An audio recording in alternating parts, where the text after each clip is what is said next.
Brand new from Fenty, the Gloss Bomb Ice. I know we've heard of the heat and the cream version. This is brand new, a cooling lip luminizer. So really excited to try this because this is right up my alley. The shade is called Cold Hearted. It has like a light blue tint to it, but it's supposed to go on clear. This is what the packaging looks like.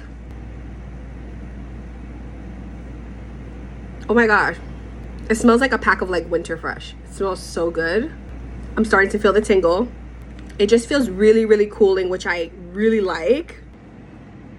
A few minutes later, I think out of all three formulas, the heat, the cream, and the ice, this is my favorite one.